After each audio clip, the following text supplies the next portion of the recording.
ఒక్క last question అన్న మిమ్మల్ని పర్సనల్. అదేంటి అన్న, వాట్ వరీస్ యూ మోస్ట్?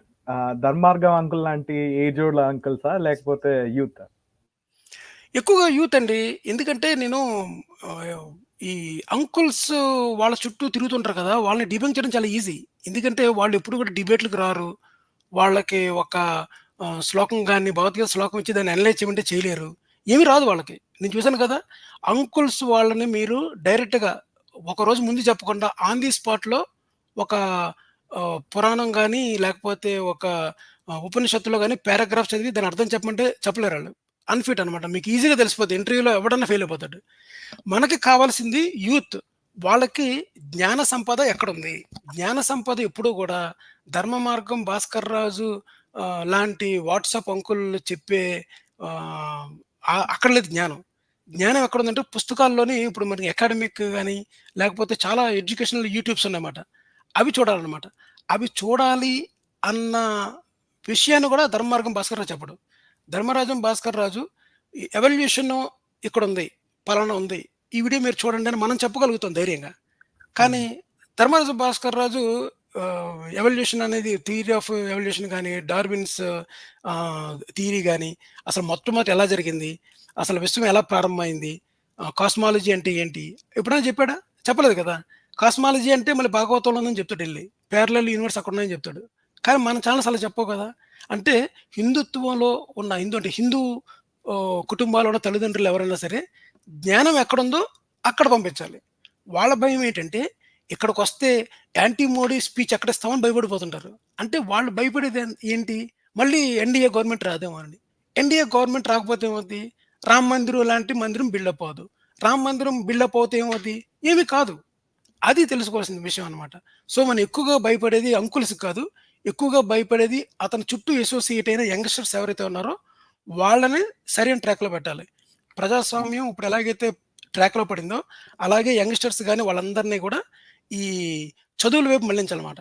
ఒక్కసారి గనక వాడు చదువు వైపు మళ్ళీ, వాడు గనక కాంపిటీటివ్ ఎగ్జామ్స్ రాసి, వాడు గనక జాబ్ కోసం చరిత్రను చదివి, వాడు గనక మ్యాథ్ అండ్ సైన్స్ వైపు మళ్ళితే మన ఛానెల్స్ కూడా పనే ఉండదండి. మనకు కావాల్సిందే అది. మనకు కావాల్సింది next generation people science and technology వైపు వెళ్ళడము. ఈ బత్తాయి ఛానెల్స్‌ని అన్‌సబ్‌స్క్రైబ్ చేసి ఎక్కడైతే ఎడ్యుకేషనల్ వీడియోస్ ఉందో అక్కడికి వెళ్ళడం. మన ఛానెల్ కూడా చూడొద్దు.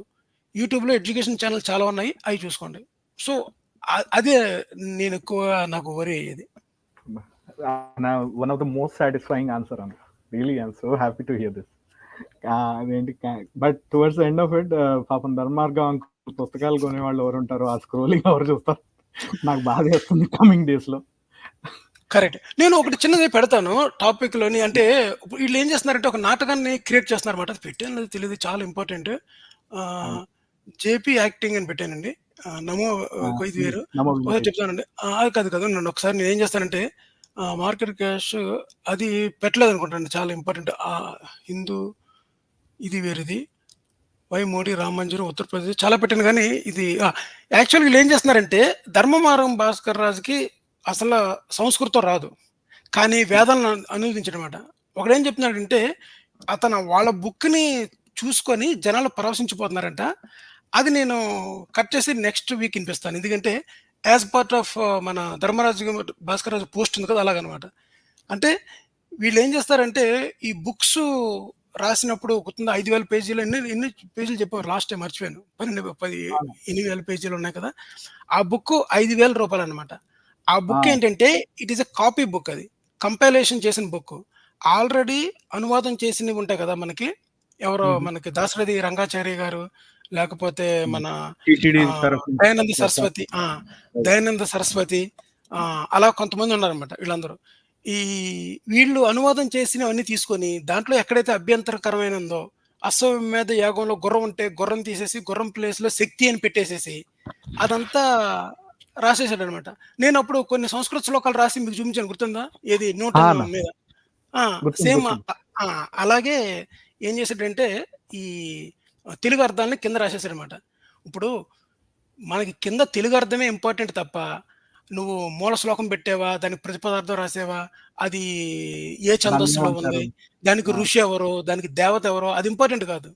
ఇంతకీ ఆ శ్లోకం ఏం చెప్తుందని ఇంపార్టెంట్. అందుకనే లలిత్ కుమార్ చెప్పినప్పుడు ఆ శ్లోకం అర్థం మేము చూపించాం కదా! నరకండి, కొట్టండ్రా. ఇప్పుడు మీకు 'పోకిరి' సినిమా చూసారా మీరు? 'పోకిరి' ఆ! సినిమాలోని స్టార్టింగు కొట్టండ్రా, కొట్టండ్రా, నరకండ్రా, నరకండ్రా అని ఒకటొస్తది కదా! మహేష్ ఆ! బాబు ఎంట్రీలోని. బ్యాక్‌గ్రౌండ్. ఆ! సేమ్ మనకి ఎవరో వేదాల్లోని యజుర్వేదంలో అయ్యే ఉంటాయి మంత్రాలు. కొట్టండ్రా, నరక నరకండ్రా మంత్రాలుంటాయన్నమాట. అంతే అవే మంత్రాలుంటాయి. సో, దాన్ని ఈళ్ళు గొప్పగా చెప్తారు. వేదాల్ని అనువాదం చేయడం పెద్ద అదేం బ్రహ్మ విద్యేం కాదు. అయినా అది మనం చేయాల్సిన పని లేదు. మహామహులు, వేద పండితులు, మంచి ఆల్రెడీ. స్కాలర్స్ ఎప్పుడో రాసి పెట్టేశారు. హ్మ్. ఓకే. అందరూ అదే చేశారు. అదే మీనింగ్ చేశారు. ఇతని మధ్యలో దూరిపోయి దాని అర్థం అది కాదు. సంస్కృతంలో ఒక పదానికి 100 అర్థాలుంటాయి తెలుసా అంటే, 100 అర్థాలున్నా, 1000 అర్థాలున్నా ఒకడు ఇంటికొచ్చి మంచినీళ్ళు ఇమ్మని అడిగాడనుకోండి. ఆడు ఏ పదం చెప్పినా ఆడు వాటర్ ఇమ్మని అడిగినట్టే కదా! అంతే తప్ప అది ఆడు సోమరసాన్ని అడిగాడు. దాహం వేసిందని చెప్పలేం గదా!